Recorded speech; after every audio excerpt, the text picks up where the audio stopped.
what's up? It's your boy L7. You tuned into another episode of the Taking Action Group podcast. What's up? It's Lisa right here. What's going on? Hello. That's I right. am from the West Coast. Yeah, and this is the East Coast right here. Yeah. So today we're going to talk about a special person on the West Coast. Who are we talking about today? We're talking about Cenk Uygur, one of the co-founders and basically a newscaster with the TYT network. That's probably what he's known as nationally. Yeah. Locally, he ran for office. He ran in a seat in the 25th district, and I believe it was the 25th district, about 30 minutes drive from where I live.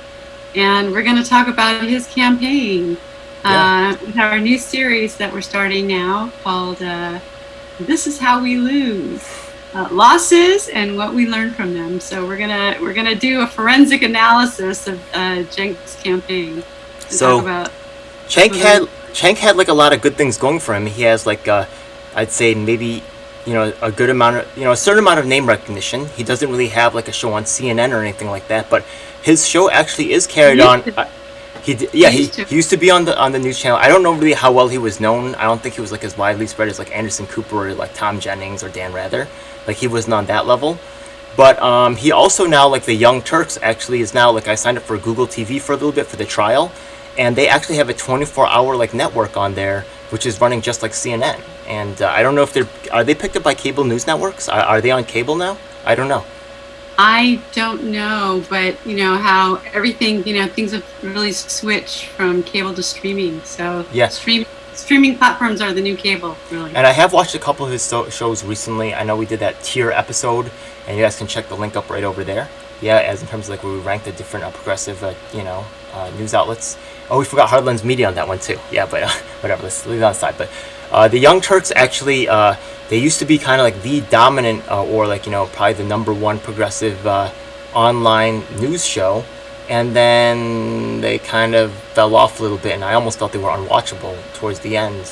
I also felt like, even though I always felt like Cenk wasn't the smartest guy, like I thought his heart was in the right place. And out of all the people at the Young Turks, I felt like he was the one that I liked the most.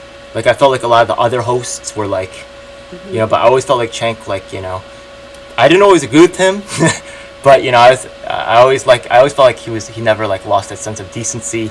I never felt like he really had that sense of entitlement or privilege that some of the other hosts I felt kind of like went on that level. So I like Cenk. I think he's smart. Yeah. I think he's smart but it seems to be not consistent with all things. We're going to go over some of that. But his network is 24 hours now. He's kind of an apologist for certain things, or if he makes a bad decision, he tends to double down on it from a different direction. Yeah, he bought into the Russiagate thing. All kinds of weird things. Ridiculous. And then when it was shown to be false, he just kind of pivoted a little, and then just like basically he was like trying to put that square peg into that round hole, and then he thought if he turned it a little bit, it might work that way. It's ridiculous. Yeah. So before we actually get into the numbers, right? Like let's just take a look at a quick broad view of like we just understand of a little bit about what Cenk is. Who was his? He had a bunch of opponents. He didn't even come in second. So there's a whole bunch of opponents that trounced his butt. So it's not like enough. Yeah.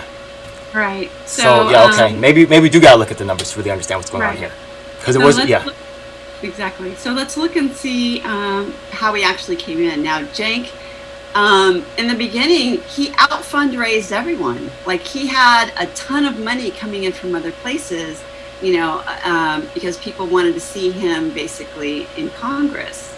Yeah. So he got a lot of non-local cash, which I guess is okay, but it's also an indicator that the people there aren't the ones really pushing it. He had a lot of outside money, and that can be problematic because not only does it give the people in the community a bad impression, it gives the candidate themselves this sort of false sense of self. And I think that's what Cenk had going into this, that because he out fundraised everyone in the beginning, that he thought, I got this in the bag, I just got to show up there, move into an apartment or whatever. And when he announced his candidacy, he hadn't even been living there yet. So he wasn't even living in the district when he announced. Okay. He was living in the west side of LA, which is a very exclusive. I shouldn't say exclusive, but it's a more expensive, more higher socioeconomic demographic, more white, less integrated neighborhood. Now wait a second. The Running was also a very white neighborhood, but it also included a lot of. It also included Lancaster, which is a heavily African American community. A lot of different things, and he wasn't tapped. Well, I know you said at the beginning he was well funded. I know you said at the beginning he was well funded, but what about at the end?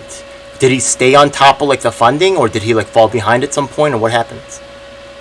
I think that Christy Smith started getting some funding, but frankly, I think that if he wasn't on top, he was close. Well, he got blown. He got blown away here. Campaign, money wasn't the issue with this campaign, which is very interesting. That's a bit of a interesting little tale here. And, if you look at the votes, he got blown away. Yeah. So exactly. He came in fourth. He only had 6.5% of the vote. And this is a guy with national recognition, right? He's not even a half. He's almost a third of a person who's in third place. He's not even half of the votes of the person who's in third place. That's really sad. He's not even half of the votes wow. Of the person in third That's place. almost like a rejection of Cenk. That's how bad it is. It's almost a rejection. You know what I mean? Right, exactly. So if you look at the numbers here, you'll see Christy Smith has a bit over 36% of the vote. The next two candidates down, both Republican. Christy Smith is a Democrat. They have 25.4% and 17.2% respectively. And then you can see Cenk ran as a Democrat. There's another guy who ran as a Democrat. He got 4.5. Interestingly enough, this guy got almost as much as Cenk with basically no recognition. Yikes. And then another woman ran as a Republican, and she got 1.9%. But Christy Smith was very visual and went to a lot of different places that Cenk did not. Okay, wait a second. What do you mean? What do you mean by visual?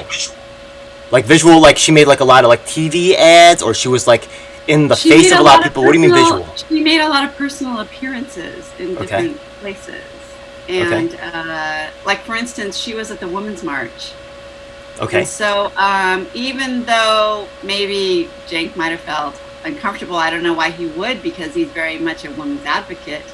But I don't know if he tried to get there, but I can tell you she was there, and she was on stage, and she spoke. Well, I'll bring a little bit of just from my East Coast understanding here. Yeah. So here in New York, on the East Coast, machine politics is huge. So you have a Democratic establishment figure, and they're giving out these jobs, and all the people line up, and they'll vote for you because they have their jobs dependent in your system. How much of Christy? Because as far as I know, I think Christy Smith was kind of brought in. Is she a true local, or is she brought in by the establishment? Because that was Cenk kept saying. What I saw, right? Cenk was yeah, they brought in some lady to beat me. Is that what happened, or is she truly local? She was far more of a local than he was. Okay. I mean, Cenk had never ever lived there. Cenk had never ever lived there, and he's never had really anything going on there. I mean, there's an amusement park there. I mean, I probably went there more times than Cenk did. Did you ever? Yeah. There's a Six Flags in that district. There's a Six Flags Magic Mountain. And so my son and I have passes to go there, so we would go at least once a month. Plus, we have some friends who live there. But, did he ever give a reason why he thought, why he thought he lost or anything like that? I never saw anything like that. Perhaps there was. I mean, he went on Jimmy Dore when he got unendorsed by Bernie Sanders. And that's interesting as well. That's very interesting as well, because it's Christy Smith may have been like a Democratic Party pick, because why would Bernie, do that? And it's a little weird because there are other people that he didn't do that to. And he gave them anything they wanted. I need you to stab this person in the back, stab that person in the back. Yeah, he's like, okay, ching, ching, ching, ching. Exactly. Come on, man. So it makes you kind of think like, knowing now some of the things that Bernie has done, and kind of how he kind of capitulated to the Democratic Party so much that, maybe someone tapped him on the shoulder and said, hey, you know what? She's the Dem pick. She's a woman. We want her in there. And, and he was like, all right. And then he just, yanked the rug out from under Cenk. Yeah, what about this? Yeah. Ridiculous, disheartening. People were very surprised. But I have to tell you that, again, he's not from that neighborhood. So the people who are upset with Bernie about this, they should be. Were basically not necessarily from that area. Yeah.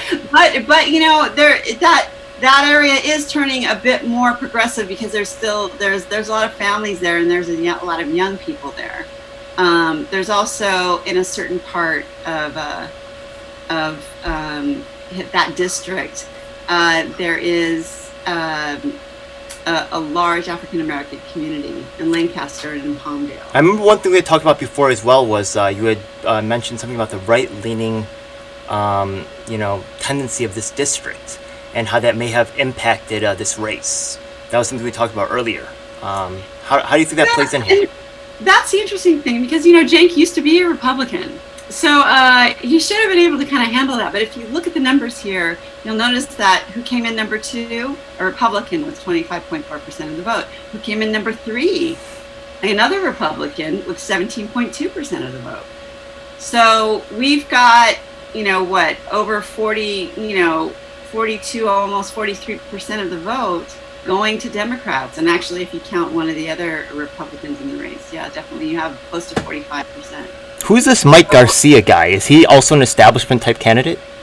Is he like the? I don't know anything about him. Yeah. Okay. No, me neither. I have to admit that too. Yeah. Okay. And but as you can see, Christy Smith basically is several points ahead of him, and even if she had Cenk's numbers, it would be close. But it would be close, but she would still pull it off. At first, I was thinking there was going to be an upset and it was going to go red again, but it looks like it's turning blue. So what I think it is? I think that like all these like liberals, honestly, there's a difference between a liberal and a revolutionary. These liberals got too comfortable. Look at Cenk. He's a big boy. His life is comfortable. He got this big cushy company. He's not the warrior anymore. You see like Rocky versus Mr. T. Mr. T, when he had that hunger, he had that fire, he needed to burn it all down. Cenk, he's like, oh, yeah, I'm scared. Oh, yeah, what? I'm sorry. Yeah, go ahead. You don't have to endorse me. Man, he should have been like, no, he should have gone in with both guns blazing. I think for a right-winger, they probably would appreciate that more, and, he would appeal to them more. But by, bowing down to everybody, especially right-wingers, right-wingers are a little bit known for being hardcore like that. Man, you look soft, man. Get out of here. You can't even stand up for yourself. How are you going to stand up for me? It makes no sense. Yeah, it was a little weird. So there was an issue of kind of carpetbagging a bit, okay. As far as Cenk, because like I said, he didn't live in the area. He'd never lived in the area. Yeah. He didn't even live in the area when he announced he was going to run. So he was moving from West LA to this community, which is was kind of far, especially from West LA, and he really wasn't addressing like local issues. Yeah, I was just about to ask that. Like, which local issues did you think that were there like one or two major issues that he flubbed on, or was it a whole bunch of them? Like which? I'll give you just one. I'll give you a couple, but I'll give you one that was actually I think pretty significant. Okay. In the kind of Palmdale sort of Lancaster area, they wanted to build a new jail. And this jail, this quote unquote jail, was so large that they were actually calling it a village. And it was supposed to be a new women's jail village. And there was a group of activists, criminal justice reform activists, that had been fighting this jail for about 10 years. and they had been consistently going down to the supervisors, the board of supervisors, and protesting and having rallies and being there and showing up in force, and basically trying to keep this new jail, this massive new jail, from being built. Yeah, and just so all the people who are watching know, the California prison system is the largest prison system in the nation. So like it's not just like any other jail like in your state. Like this is actually a big deal in these communities. It's more than you might like actually guess. So yeah, continue. Exactly. Yeah. Also with people of color, like the black community is huge in LA. Well, this is a like slightly different area, yeah, but also that is also like that whole thing mishmashing together is a huge part. So. Exactly. Okay. Well, this area is like the outskirts of Los Angeles County. Yeah. So they were going to take people from South LA and then transfer many of them out way out there in the outskirts of Los Angeles County. Now there's a huge black community there. So you've got a prison in the black community, massive prison. Yeah. And there's all kinds of issues. Now, Jay could have really gotten ahead of this. I mean, he supposedly is a progressive, right? He could have gone down and even if the criminal justice reform people, even if they wouldn't have brought him into the fold, at least he could have been there. At least he could have spoken. At least he could have shown a little bit of leadership, or at least acknowledge, endorse, right. Basically championing that. Nothing. Crickets. He wasn't even there. And this is something major that was going to be in his district, the district he was running in. Nothing. I'm sure the people there talk about it. I'm sure talk about it during his campaign. Was there any reason for that? Did he ever give a reason for that, or just complete silence? Nobody ever knew. It, so I'm not even sure he knew about it. Did any of the candidates talk about it? I don't. No. So the thing is that, right, it wasn't that like Christie gained points by taking that issue from him. You know what I mean? It's just that Cenk didn't really secure his base. Where he did, shown people at least at least like in the black community or something, like, hey, I don't want this here. Now these criminal justice reform groups actually got that quote unquote jail, women's village, the women's jail. They actually were able to keep it from being built, and instead, without his help. Thanks, Cenk. Well, no help. Without his help. Yeah, thanks a lot, Cenk. Yeah, basically meaning no thanks. Yeah. Here's the thing. It's just like disappointing. That kind of obliviousness of an area that you're supposed to be championing for. What did Cenk talk about? He talked about Medicare for all. He talked about basically national issues, which that's what he's supposed to be representing.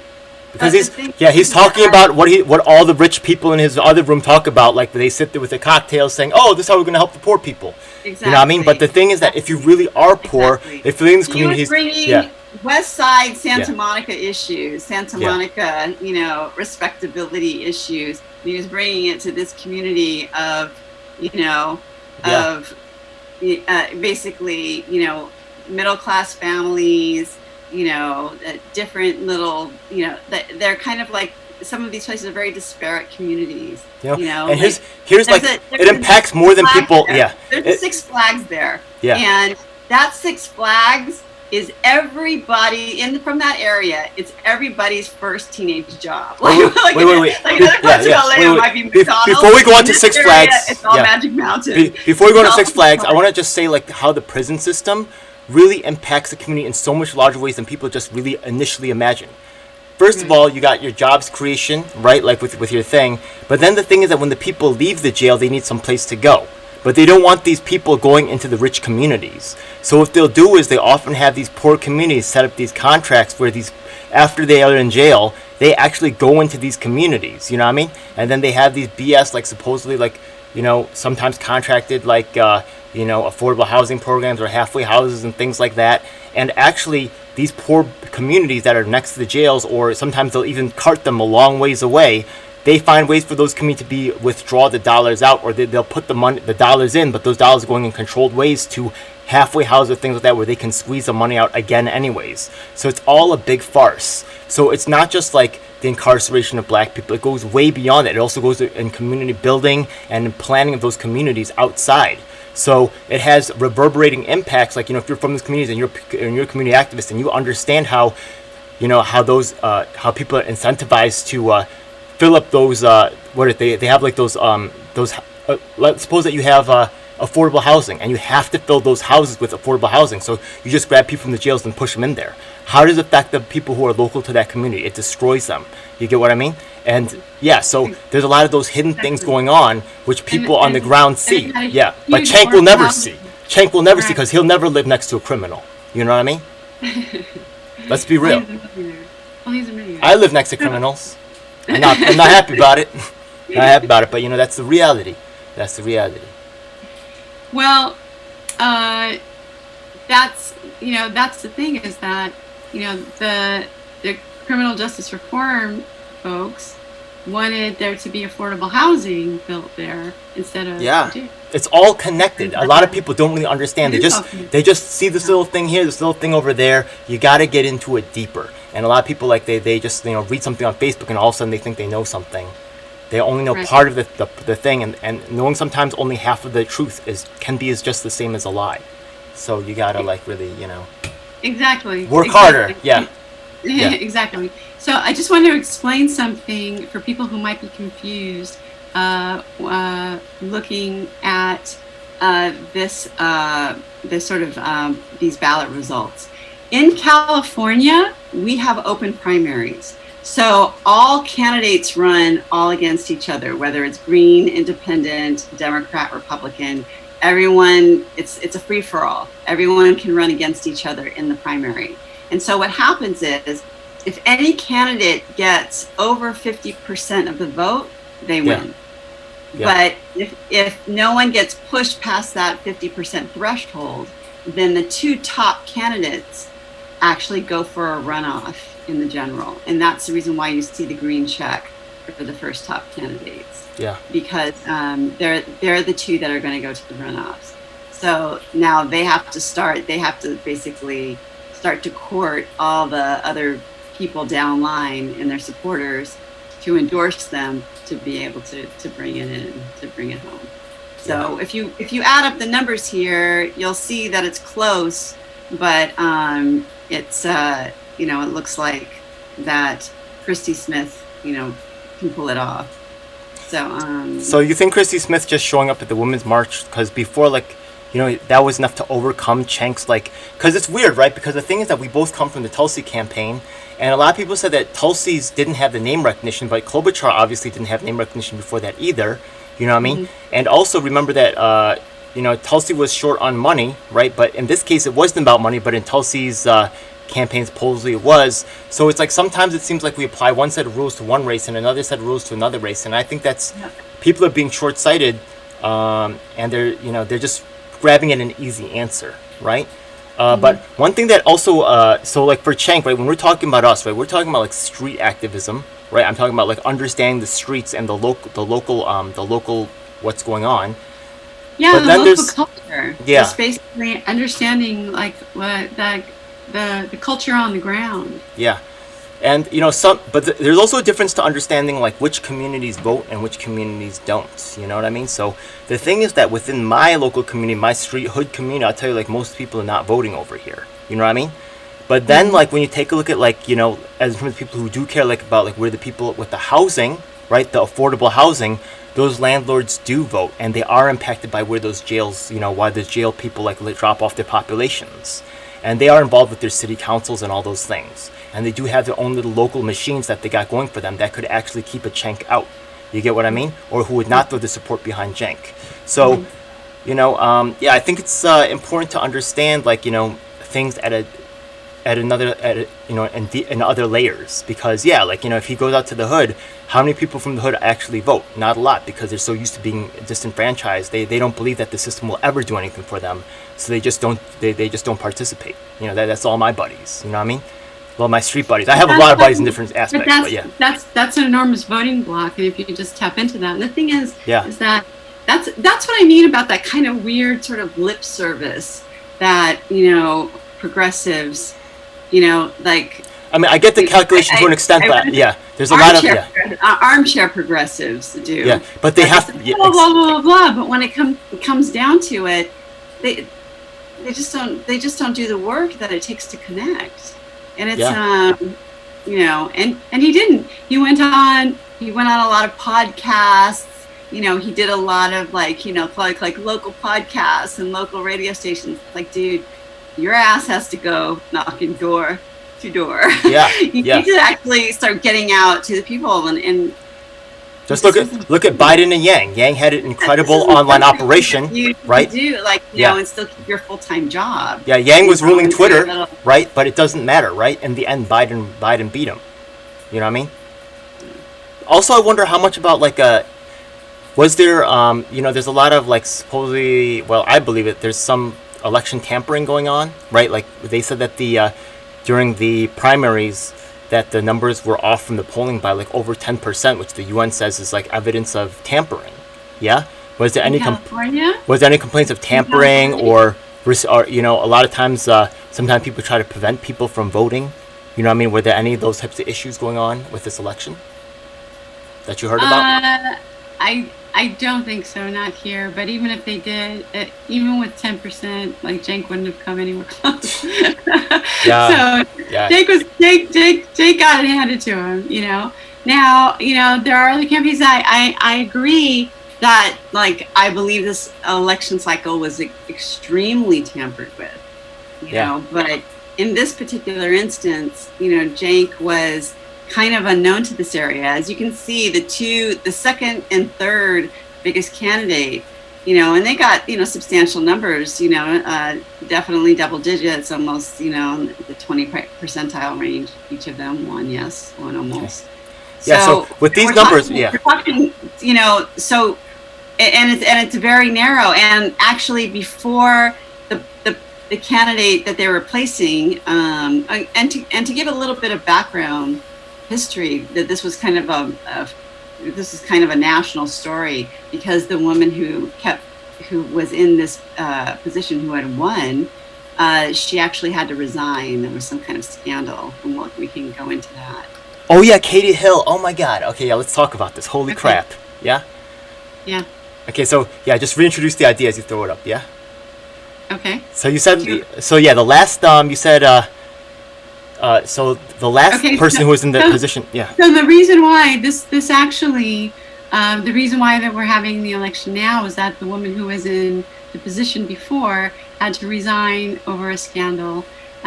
So her election was considered fairly watershed. This was the first. She was a first-term Democratic Congresswoman, and so she had won. She had turned blue a district that had been solidly red for years and years, and so the president, the previous representatives, and let me go into this one. The previous representatives had voted in favor of the Hyde Amendment, voted in favor of the U.S. intervention in Iraq, voted to repeal Obamacare, and voted against almost all protections for LGBTQ people, and which is very interesting because Katie Hills is openly bisexual, and that was part of the scandal, that she had a relationship and threesomes between her husband, herself, and one of her not staffers, but one of her campaign staff, which she actually admitted to. But then her husband, who she was divorcing, had accused her of having a relationship with one of her staffers, which is considered, an ethical no-no. And she denied that, though she admitted to the relationship with one of her campaign staff. And so the husband had leaked the photos, and a bunch of, right-wing, alt-right sites and stuff had basically doxed her and plastered those nude photos and compromising photos. Now, see now, yeah, I remember that we had a slightly different set of opinions here. Now, for all the viewers out there, you guys may have your own opinions. Make sure to put those in the comments below. We'll see, how this lines up. Now, I don't want to put words in your mouth, but I'll tell you just the way that I thought that the fact was that I don't think it didn't really had the fact that she was a woman and the fact that she was bisexual. I didn't really feel like was that strong. But remember, I'm just saying that through my own perspective. I felt like what was more problematic about this was that the husband was angry and was saying all kinds of like negative things about it, whereas usually you see like the spouse being supportive, and like Hillary Clinton stood by Bill Clinton and things like that. So honestly, if she was bisexual, I think in today's age, I think that they can get away with it. I don't think not even get away with it. I don't think people really care that much. You know what I mean? I guess the guys do. The guys do? Do they really? I guess so. Which guys? I guess so. Which Maybe guys? if she was married to a woman, the woman would be more understanding. I don't know. Well, the thing is, right, it seems like the guy, like, from what I understand, like, it just seems like he's just trying to make money out this situation, right? Like, he's worried, like, she's his meal ticket, and she's going away, and he's just trying to cash out, it looks like. It doesn't look like, Could be, he's, because he was happy to, what guy wouldn't be, like, you got two chicks, I mean, a lot of guys dream of that, I mean? I don't think any dudes, like, really, like, you were abused, and no dudes believe in that, your wife wants to have a threesome, come on, man, you're not an abuse victim, shut up, I mean, come on, no guy's gonna really, maybe some weird guys out there would, but, you really think any guy really believes that this guy's a victim here? Come on.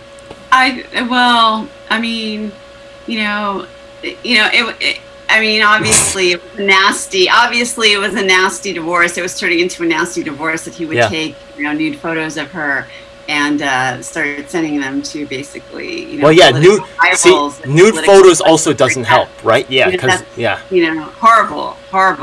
Because if Bill Clinton had nude photos of him with Monica's lips wrapped around his thing, like, honestly, like, I think that he would have had to resign. I think it would have been game over. She had the dress. She had the thing. He was like, no, he wasn't. It was a dress. It's not pictures. Pictures are different. Like, if there's a dress, I mean, that's not good. But if there's a picture of Monica blowing Bill, I think that changes the game.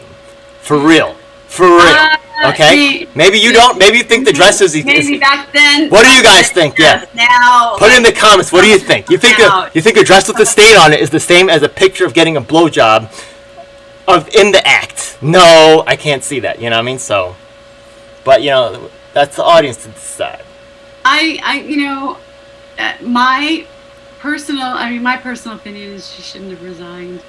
Yeah, I don't think she had to resign over that. I think she could have made a strong case, This guy's a bozo.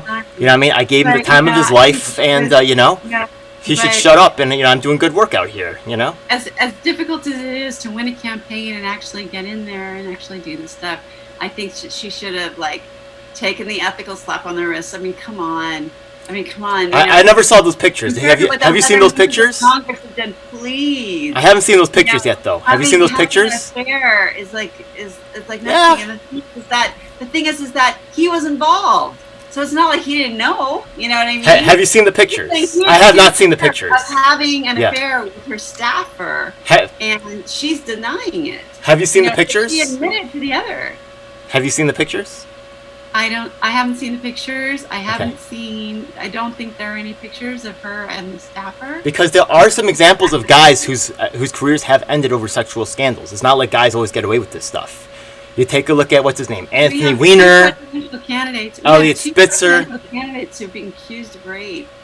Yeah, that's not good. You know what I mean? It's not good. But they're being protected. But they're being protected by women. You know what I mean? They're being protected by establishment women. Right? Yeah, it's disgusting. It's sad. Yeah. It's ridiculous. I saw this. Not that it's good, but I saw this horrible. It was kind of funny though. There was a lady with a shirt that had hands placed over here, like handprints, and it said Trump, and then the other one had a handprint on her lower area, and it said Biden, and it said Presidential Election 2020, make your choice. That was hard. That was harsh. That was hilarious though. Yeah. So It's a sad state of affairs we're in. So that was, so basically that was the kind of the scandal that Cenk was coming into. Did she And, actually so endorse? it was such Yeah. an upset for her to actually win Yeah. that district, that a lot of people wanted to see a woman replace her, and so that's what Cenk was kind of getting into. That's what he was getting into. Now, I think that one of the flaws, and we had discussed this, and you and I had disagreed, but I thought one of the flaws of this campaign was him not really going in and siding with her and saying that, hey, it was completely unfair what happened to her, this and that. I want to take the baton from her and really, give, fair representation to this area with regards to all of these different policies, all of these different things, because he does have the credentials for basically keeping all of those things. Well, I thought Katie Hill was a competing person in the race. I didn't know that she was actually stepping out. I was in no competition with her. No, she was. Yeah. She's the reason why it was vacant. So So then my position changes to he should run some focus groups and see like what's the numbers, what numbers, from a That's a good point. and figure out like what's the right point. Yeah. I don't think he did it. I think he thought, this community turned Dem. I could just pop in and plug myself in there. Yeah. And then you had, again, more apologists like Kyle Kalinske. Oh, he would have been great, and he would have done this and that. And it's kind of like, dude, he's not from the area. We need representatives. We need people who are actually from these areas, who know how to represent the people there, who know how to represent their issues. All we do is get a bunch of people who want to be DC wonks. I'm sorry. Before we change the subject, I just want to clear something up because I don't want people to get the wrong idea about what I just said. So the thing is that when I said that, so I know you're getting excited right there. But the thing is that when I said that he should run the focus groups, right? I'm not saying whether, in the end, if he really believes that he should have her back, which I think that, from what I see right here, it kind of makes sense for him to have her back unless he knows about some other crap that she was involved in, which was crooked. Okay, if there's other bad things. But if overall she was good, right, then he could run those focus groups not to say should I support or not support her, but what's the best way to support her. You get what I mean? So some people might, they just think about this there's always more options than people think of. There's not just A and B that they give you. There's always C, D, E. You know what I mean? So, yeah, if people are thinking that I'm just saying focus group he wasn't interested in options. This was an opportunistic. So, when I say focus group, I'm not saying allow the public to make your decisions for you. You still have a backbone. You still have integrity. But you figure out another. If you feel uncomfortable about saying it, then find a better way to say it. That's all I'm saying. So I'm sorry. Okay, so let's go back to the idea of being a carpetbagger, right? The carpetbagger, that's tough. And I think that you can do it successfully if you actually go into the community and actually really show them your sincerity and really get in touch with their issues. But if you fail to do that, then you end up getting 10,000 votes while the winner gets about 60,000. You look like a complete dumbass. And honestly, I feel like there was an entitled. Yeah, I'm Cenk. I'm TYT. I'm the voice of progressives. You got to just vote me in because I'm the best choice for you. Just to give you a little bit of I'll give you another example of some local issues, that a lot of people can relate to in Los Angeles. A lot of people could, that bought houses out there. They became more expensive, but back in the day, they bought out there because they couldn't afford anything closer to LA, right? So they bought houses out there. Some of these properties are horse properties. Some of these properties, have bigger backyards and stuff. And so, but the issue has always been the traffic, because most of these people who live out there actually work in LA proper, more into the other side of Los Angeles. Now, we had an earthquake, a big one in 1994. And when that earthquake happened, it actually collapsed 2 freeways. And one of the freeways was the 5 freeway that goes up to that community.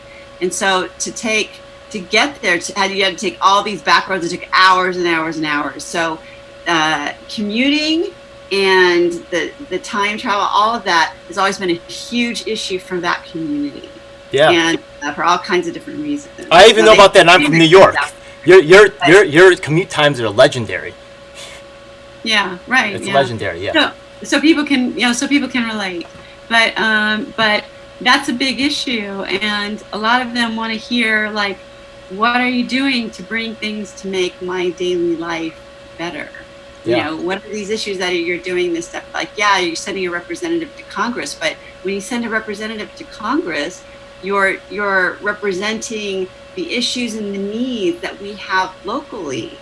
And when you're not doing that, I mean, I believe that's one of the reasons why Katie Hill was able to pull off that upset, because people were just, again, all these Republicans are voting for war, voting for all this stuff, and it's not what people want there. Yeah. So that's, but also they feel that all this money is going outside of their community because look, I mean, there's a significant number of Republicans there, but they're still feeling that all kinds of money is going outside of their community and not enough is coming in to make a difference in their lives. And so, what was Cenk saying? He was like, oh, Medicare for all. But the thing is that these things are almost abstract, because how are you going to get that? Yeah, in the end, voters felt like he didn't listen to their issues and really process them in a way that would address their issues. They felt like he probably was either just bringing his own issues, or they felt like he wasn't able to handle their issues or pay attention. That's really sad, and that's really a lesson for everybody out there. The lesson is that you can't just tell people how to live. If you truly want to be a leader, you have to be a listener. Yeah. Absolutely. Yeah. Absolutely. So, just maybe to wrap this up, as far as some of his fatal faux pas. I just want to squeeze a couple more things before we wrap up. Yeah, but okay. Okay. Well, remember I said I was watching Cenk recently, right? Because I wanted to see if Cenk had made any changes since he, honestly, from losing this election that bad, I think he lost a certain amount of credibility. He makes all these claims about what the people need, right? I don't think a lot of people know about it. I don't think a lot of people realize how badly he was beat. But I mean, he's not going to advertise that. But what about you? Doesn't that affect his credibility in your eyes? Like, when we look at those numbers right now, I bet all the viewers will be like, damn, that affects his credibility to a certain extent, and shows that he's not really able to really understand the problem. I'm sorry to say it, but as a Tulsi fan, it kind of the 1% doesn't not helping her either. Yeah. I thought that she did. No, it didn't help her either. But well, she should have listened to us. We were the street crew. To be focused on Cenk. But not only Cenk learning, not only did Cenk. You know what? That's a good point. So let's contrast Tulsi to Cenk. Wait. I'm not finished yet. Listen for a minute. Okay. When Tulsi was confronted about her prior anti-LGBT comments, she reacted very forthrightly. She was very contrite, and she was very open about her upbringing and her positions and how she changed her positions. And she was incredibly sincere. And when you look at her voting record, she's just been exemplary when it comes to LGBTQ perfect issues. Actually perfect. So contrast that with Cenk, who when he was, the New York Times did a smear piece on him, and when he was confronted about some comments that he made, sarcastic comments that were taken out of context, he didn't handle that well at all. Yeah. Nothing. I mean, not even close to being as contrite or as forthright or as just explanatory or conciliatory. Nothing. He just basically let himself be slapped around with that. And then the demoralizing, issue of being de-endorsed by Bernie Sanders, he didn't handle that well either. And actually, I was going to bring that up as well. Yeah. The idea that never was going to be presented to him, that was never going to be brought up, and that he was never going to have to kind of basically speak to it, was just, it was ridiculously and unbelievably politically naive. And you would think that given his past as a commentator, that he would kind of be a bit more on the ball, since he's been the one who's actually done that to other people. Yeah, but didn't know that was going to happen to him. So one of the real I told you I was watching him, right? Because I wanted to see if he learned anything, if he really took anything away. And I don't really see his style changed. And actually, if you see the way that Bernie's like endorsed Biden and stuff like that, and the way he's gone to play the game, I don't think that he's changed either. I don't think that they've really learned anything. So honestly, all the Taking Action Group people that are watching, I know we're kind of small right now. We're a growing force. They might not just listen to us. We're just like, who are we, right? We just have like, it's this small program right here. But one person, 2 people, 5 people, 10 people, 100 people, 200 people getting at Cenk saying, dude, you need to like come more forcefully. You effed up Bernie. Like, what the freak? We need, really without the voices behind there. Yeah. Start getting in with the people now. I mean, if you really want to be a representative, then start representing now. Before we decide to run in a district, start representing now. Yeah, I agree with that. So. That's just, I want to slip that in, just like, that's why I was watching Cenk, just to really provide, because I almost find Young Turks, I'd rather watch Jimmy Dore or Nico House, usually, anyway, or the Hill. But, I still like Cenk to a certain extent, so that's why. So, you said there was something else that you wanted to wrap up with, or was that actually the wrap up? No, this is it. Awesome. We think so similarly, yeah? So, just once again, well, so we're different enough to keep it interesting. Enough to keep it interesting. That's true. Yeah. So all the viewers out there, once again, thanks for tuning in. God bless. Who are we covering next week? Let's see. Do you know who do you want to cover next week, in terms of which campaign lost and why? We're gonna look at some others. I'm not sure if we're gonna do a Tulsi Bernie. We might look at some. Put in the comments. We'll decide during the week. Let us know. Yeah, we wait to hear from you guys. Yeah. Kind of birds of review. Like, subscribe, share. Yeah. You know the deal. Okay. Thank you so much. Check you on the next one. Peace. Bye. Alright. These videos are independently produced and funded, and your support is deeply appreciated. Liking the video and subscribing helps the channel, and ringing the bell icon will keep you notified as to when we upload new content. You can also check out our other social media platforms. We'd love to hear from you. We also have our event calendar, links in the description. On our Reddit, you can come in and get on the conversation and check out some of the memes. Like and share, it really helps us in the YouTube algorithm. Every week on Sunday, we have a live online meeting where you can join us in working to create and nurture the change that we need. I'd like to invite you to check out some of our other videos. Until next time, may all your actions bring you success. Stay focused, stay strong, and reinvest in yourself as well as your community. Together, our efforts can be greater than the sum of the parts. The power is in your hands. Thanks for watching.